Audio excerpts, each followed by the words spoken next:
mga ulo, ipikit ang mga mata, at tayo ay magdasal. Panginoon, maraming salamat po. Maraming salamat po Sa bagong araw na ito. sa bagong araw na ito Na ipinagkaloob mo sa amin. na itinatawag sa amin. Buksan mo po Buksan mo po ang aming isipan ang aming isipan at bigyan kami ng talino at bigyan kami ng talino na magagamit namin sa aming pag-aaral. na magagamit namin sa aming pag-aaral. Ilayo mo po kami Ilayo mo po kami sa lahat ng masasama. sa lahat ng masasama. Ito lamang po Ito lamang po ang aming samo at dalangin. ang aming samo at dalangin. Sa pangalan ni Jesus. Sa pangalan ni Jesus. Amen. Amen. Wala mong nakupo at tayo ay kakanta ng Ako, Tayo sa Isang Komunidad. Ngayon ay sabay-sabay nating awitin. 1, 2, 3, handa, go! Ako, ako'y isang komunidad. Ako'y isang komunidad. Ako'y isang komunidad. Ako'y isang komunidad. La la la, sumayaw-sayaw at umindak-indak. Sumayaw-sayaw katulad ng dagat. Sumayaw-sayaw at umindak-indak. Sumayaw-sayaw katulad ng dagat. Ngayon ay maaari na kayong maupo. Ngayon, sino ang lumiban sa ating klase? Para sa pangpakwan, may umabsent ba sa inyo? Wala po! Sa pangkat 2, Wala po! mabuti naman at kung ganon. Ngayon, bago tayo magpatuloy sa ating talakayan, ay may nanda ako rito mga flashcard na inyong babasahin ng malakas.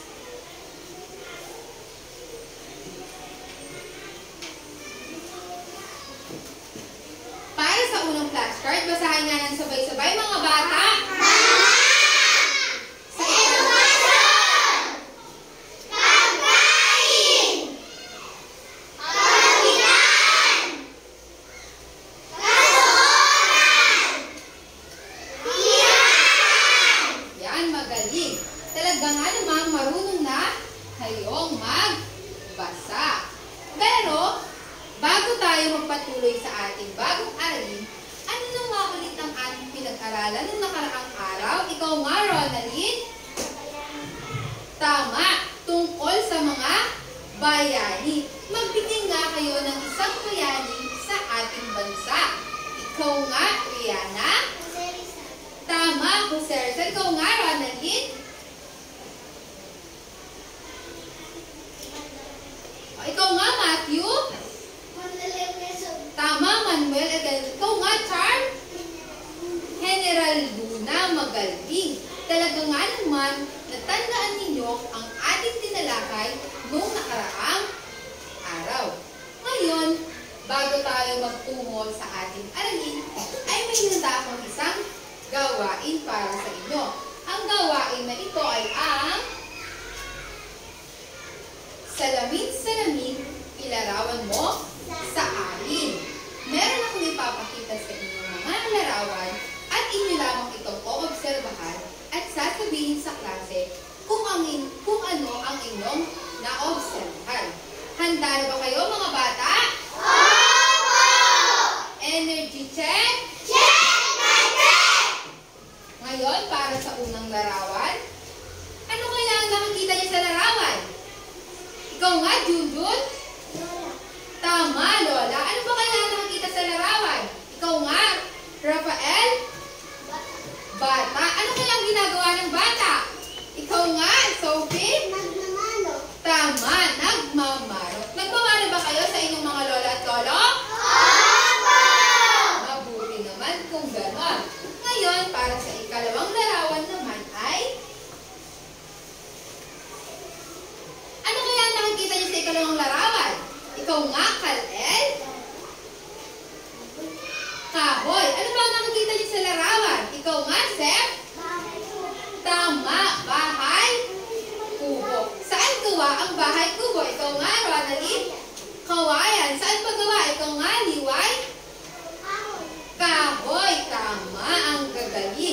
magaling na talaga kayong kumilatis ng mga bagay-bagay. Dahil sa ating gawain na salamin-salamin, ay patungkol ito sa ating talakayan ngayong umaga. Dahil ang ating talakayan ay patungkol sa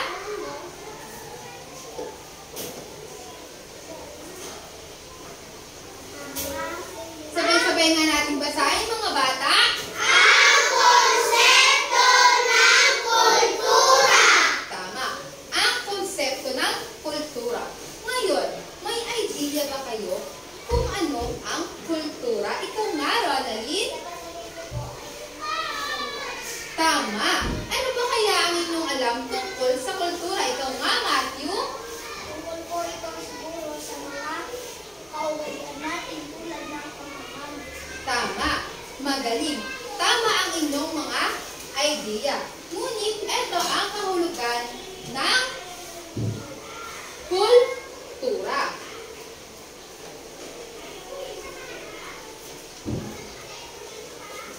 Sabay-sabay nga natin ng basahin ng malakas mga bata.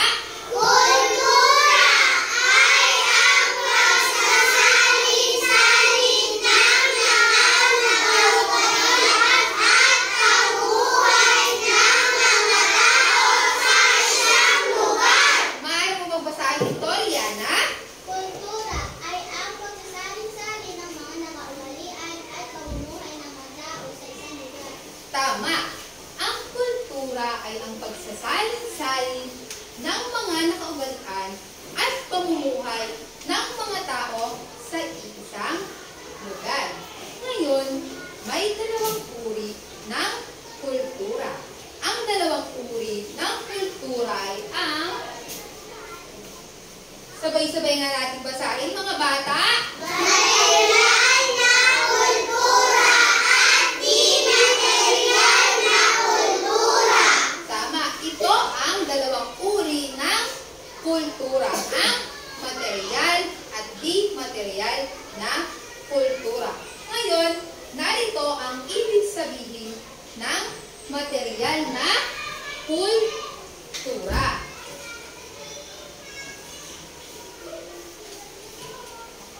Sabay-sabay na natin basahin ang ibig sabihin ng material na kultura. Material na kultura ay ang mga bagay na nakikihawakan. Tama. Basahin mo nga ito. Char. Material na kultura ay ang mga bagay na Tama. Ang material na kultura ay ang mga bagay na nakikita at ating nakakahawakan. Ngayon naman ay basahin natin ang ibig sabihin ng di material na kultura.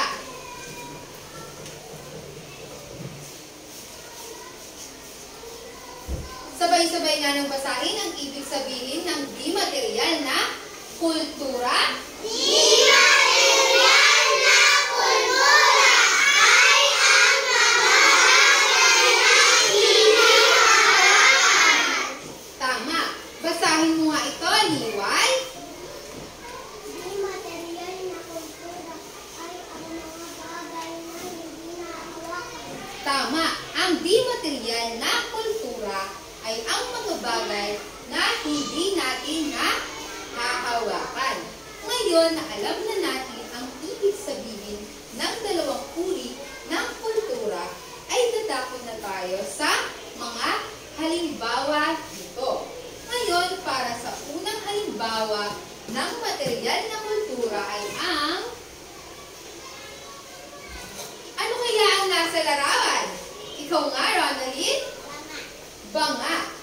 Ang banga ay ginagamit ng ating mga ninuno upang gawing tambakan ng kanilang pagkain at ng kanilang inumin.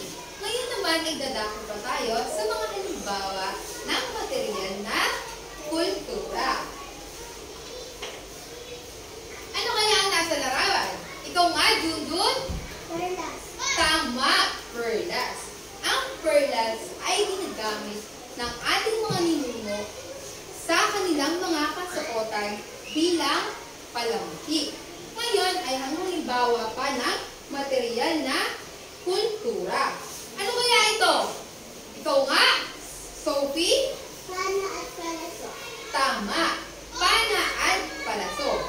Ang pana at palaso ay ginagamit ng ating mga ninuno upang sa pangangaso at sa pakikipagdigmaan. Magaling. Ngayon naman ay dadako pa tayo sa isang halimbawa ng material na kultura.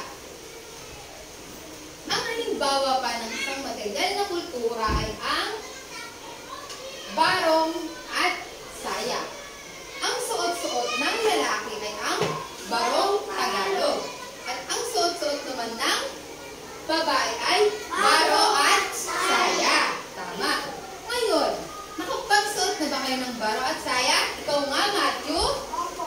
Nagwan po ng Tama. Sinusuot natin ito tuwing buwan ng wika. Ngayon na alam na natin ang mga halimbawa ng material na kultura, maaari mo bang sabihin ang mga nabanggit na halimbawa ng material na kultura, Ronaldin?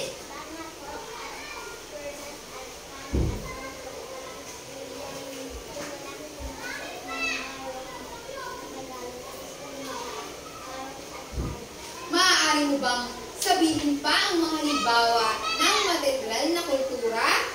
Ikaw nga, Sophie?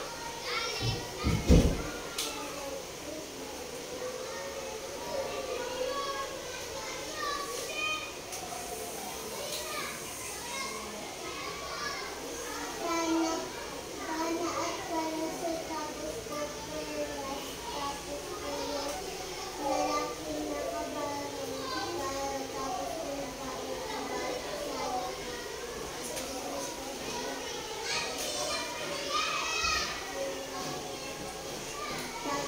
Tama. Talaga nga namang alam na ninyo ang halimbawa ng material na kultura. Ngayon naman ay dadako na tayo sa mga halimbawa ng di material na kultura. Para sa unang halimbawa ng di material na kultura, sabay-sabay ng basahin. Tama. Ang edukasyon o ng ating mga ninuno ay ang kanilang mga pang-araw-araw na gawain. Tulad ng paglalaba, pagluluto, at pagtatanim sa bukid. Ngayon naman ay isa pang halimbawa ng di material na kultura ay ang maaari ba kayong magbigay ng halimbawa ng kaugalian? Ikaw nga, Heart? Pagmamano. Tama, pagmamano. Saan tayo nagmamano? Ikaw nga, Mia? Tama, sa mga nakakatanda. Ano ba ang isa pang mga halimbawa ng kaugalian? Ikaw nga, Ronaldin? Tama, pagsasabi ng po at opo. Ngayon ay isa pang halimbawa ng di material na kultura. Ito ay ang Wika! maaari ba kayo magbigay ng wika na ating sinasalita? Ikaw nga, Rihanna. Ilocano. Ilocano. Ikaw nga, Sophie. Bisaya. Bisaya. Ikaw nga, Char. Tagalog. Magaling. Ngayon na alam na natin ang ibig sabihin at ang mga halimbawa ng di material at material na kultura, ay magkakaroon tayo ng isang pangkatang gawain. Ngunit bago tayo magsimula sa ating pangkatang gawain, ay ating munang babasahin ng malakas at sabay-sabay ang pamantayan sa pangkatang gawain. Ngayon ay ating basahin ito ng sabay-sabay, mga bata. Manalangin ang marilikan at kaayusan habang isinasagawa ang pangkatang gawain. Manahog sa kabayan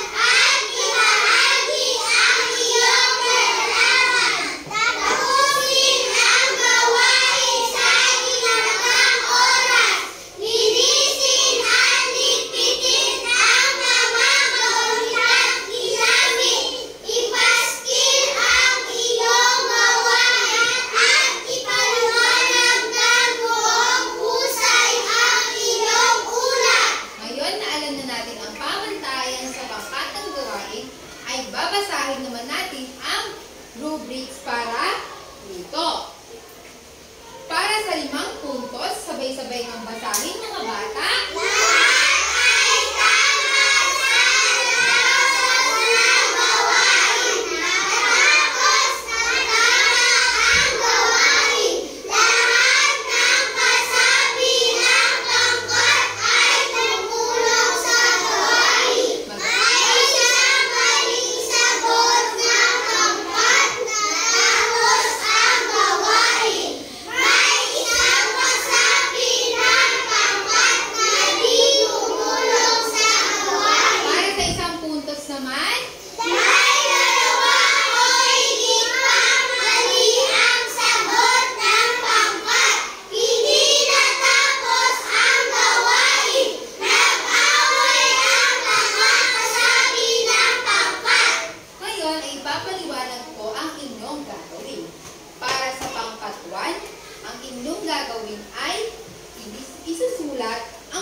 Material.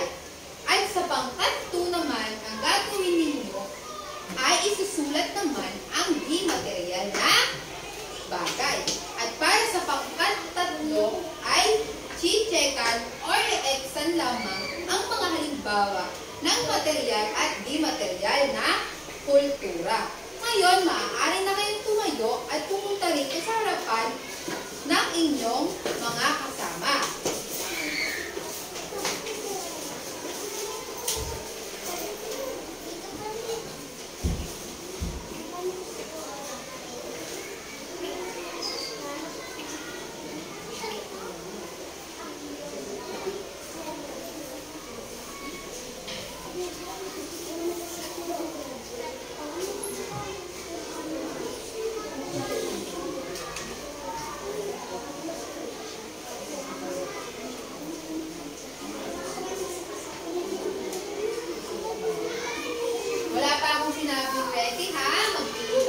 Sinabi kong, ready.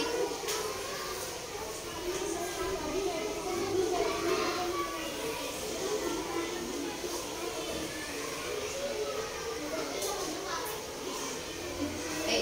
Ngayon, pag natapos na kayo, ay papalakpak lamang kayo ng 3 beses. Bibigyan ko lamang kayo ng 5 minuto upang tapusin ang pangkatang gawain. Handa na ba kayo mga bata? Opo! Energy check? Check na check! Okay, ngayon ay magsisimula na ang inyong pangkatang gawain. Simulan na!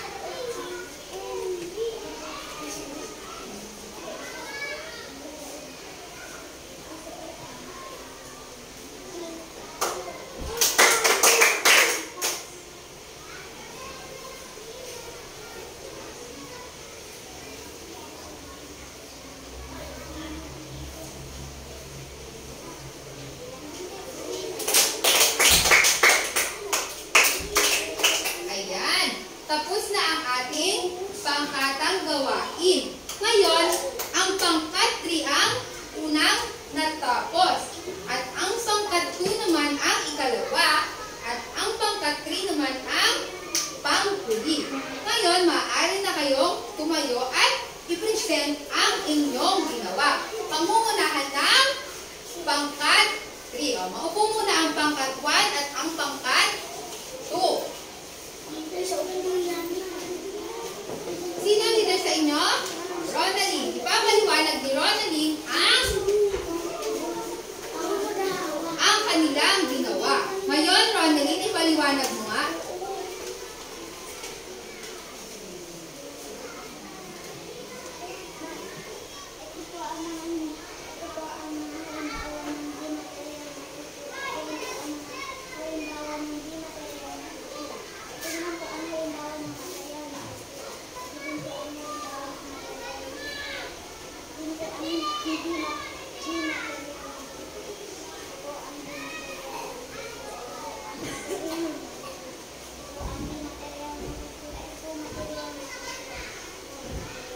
Ngayon ay bigyan natin ng palakpak ang pangkat 1 ang good job, clap.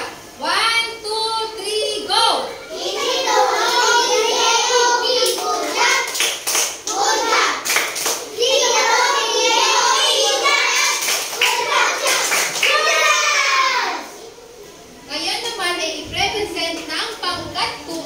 kanilang ginawa. Maaari na ba kayo magpunta dito sa harapan? Rihanna?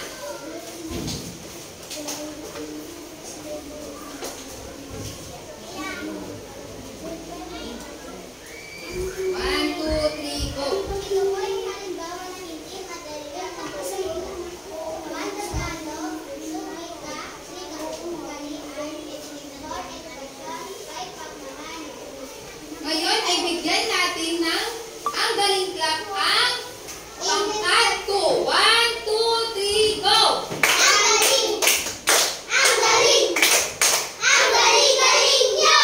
O, maaari natin idikit sa pisara ang gawa ng pangkat 2.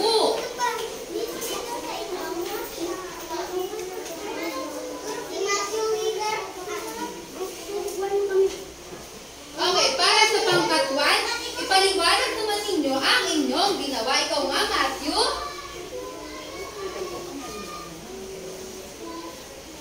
Ito po ang halimbawa ng material na pintuan. 1. Kasangkapan. 2. Kasuotan. 3. Kwintas. 4. Panga. 5. Balot saya. Ayan. Ngayon ay bigyan natin ng angel clap ang pangkat 1. 1, 2, 3, go!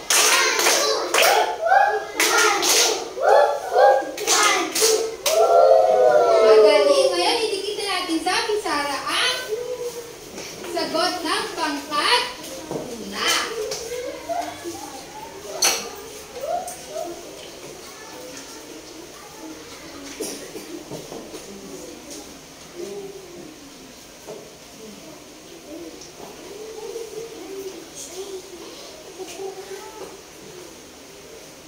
Ngayon, nagustuhan niyo ba ang ating pangkatang gawain, mga bata?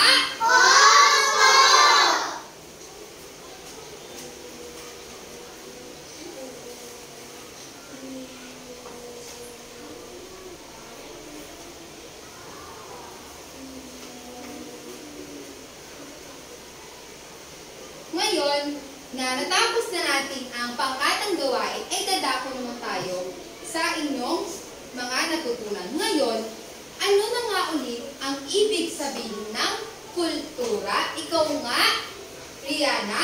Kultura ay ang pagsasalin-salin ng kakaugalian at pamumuhay ng mga tao sa isang lugar. Tama. Eh, ano naman ang dalawang uri ng kultura?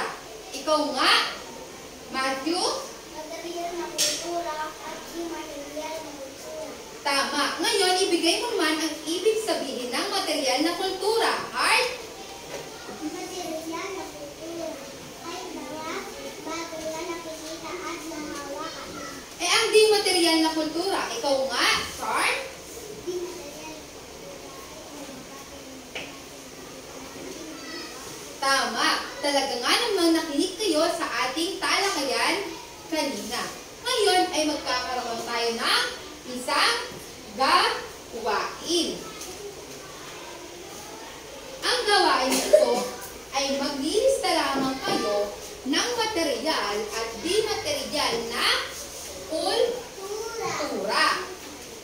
Napipiliin nyo ang sagot sa pisara. Ngayon, ano kaya ang halimbawa ng material na kultura? Ikaw nga, Patrick? Ano ang halimbawa ng di material na kultura? Banga, tama, isulat mo nga.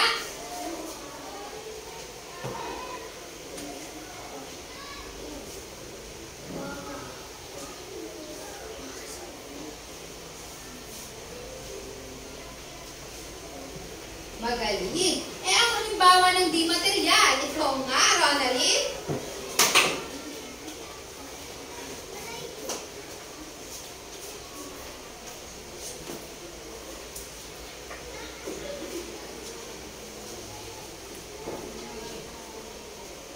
Ano ba ang halimbawa ng material?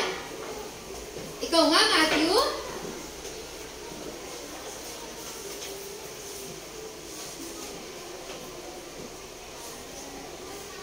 Tama, pana. Eh, ang halimbawa ng di material? Ikaw nga, Cyrene?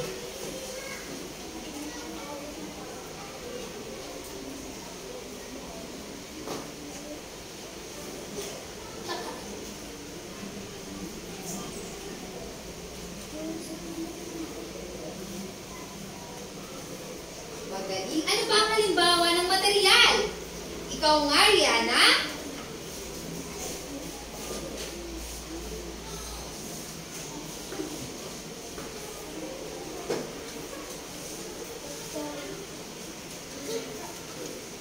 Di material. Ikaw nga, Sophie.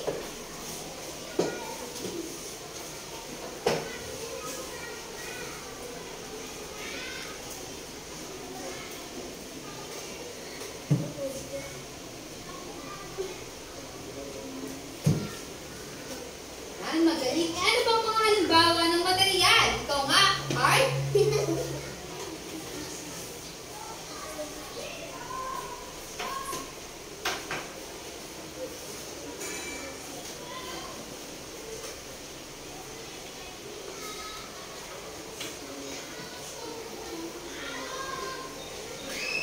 Ayan, magaling.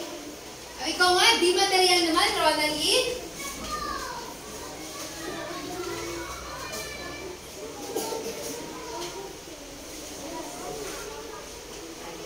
Magaling. Talaga nga naman, alam na ninyo ang mga halimbawa ng di material na kultura.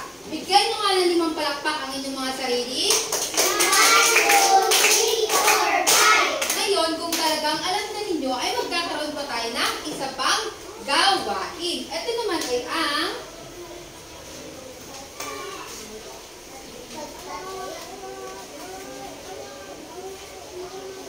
ang gagawin nyo dito ay ibigay ang inihiling na sagot sa bawat patlang. At pipili lamang kayo dito kung ano ang mga sagot. Para sa unang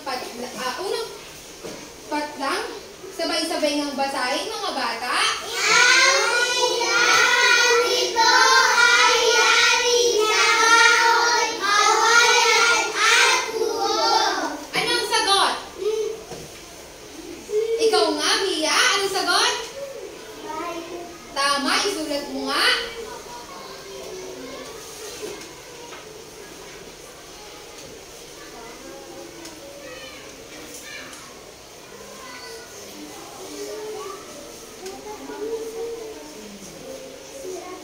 Okay, para sa ikalawang pangungusap, sabay-sabay ngang basahin. Ito ay sinasalita sa isang lugar. Ano ang sagot? Ikaw nga, Matthew. Anong sagot? Tama.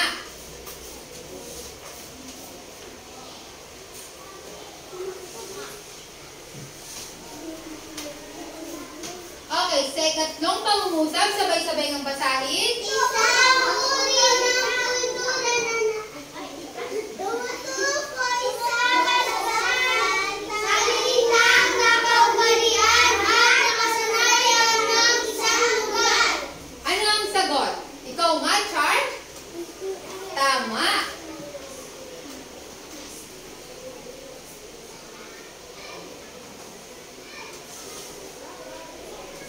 At para sa apat na pangungusap, sabay-sabay ng basahin. Isang uri ng kultura na nakakawa. Anong sagot? Ikaw nga, Ronaldin? Material. Tama.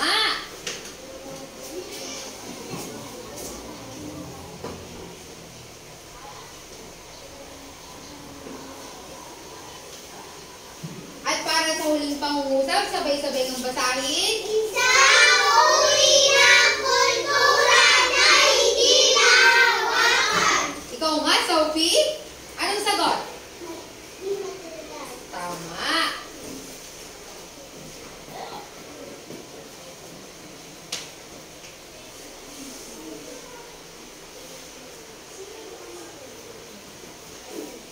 Yan, magaling. Bigyan nyo nga ang inyong mga sarili ng ang galing craft. 1, 2, 3, go!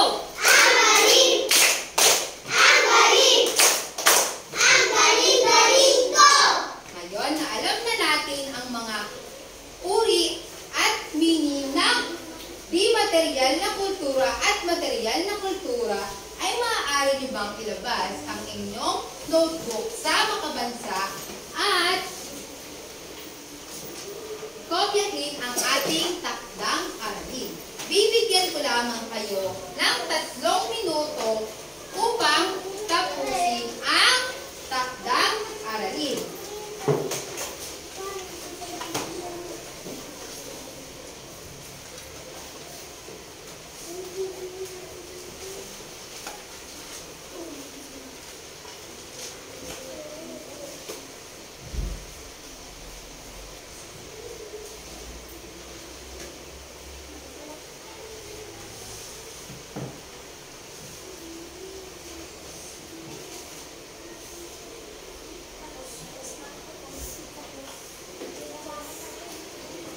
Tapos na ba kayo mga bata? Okay, na hindi pa tapos. Mag-aantay pa tayo ulit ng 2 minuto upang tapusin ang takdang aralin. Sa takdang aralin na ito ay ang gagawin niyo lamang ay gagawa kayo ng isang tulang kultura na bubuo kayo ng 5 grupo na pipili lamang kayo ng isang material na kultura at di material na kultura. At ilalarawan ito sa pamamagitan ng tula. Ngayon ay tapusin na ang pagkopya sa takdang aralin.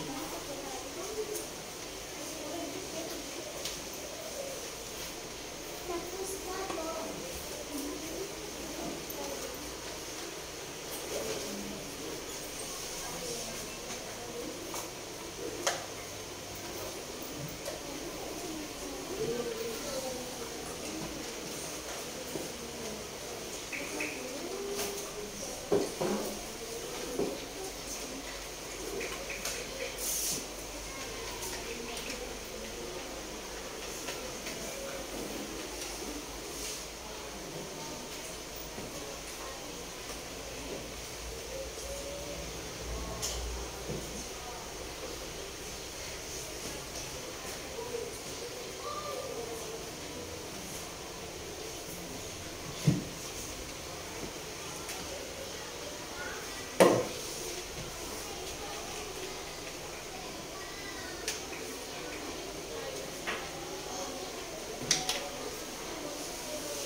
Okay, tapos na ang takdang aralin. At may natutunan ba kayo mga bata? Kung ganon, dyan na nagtatapos ang ating talakayon ngayong umaga. Paalam sa inyo, grade 3!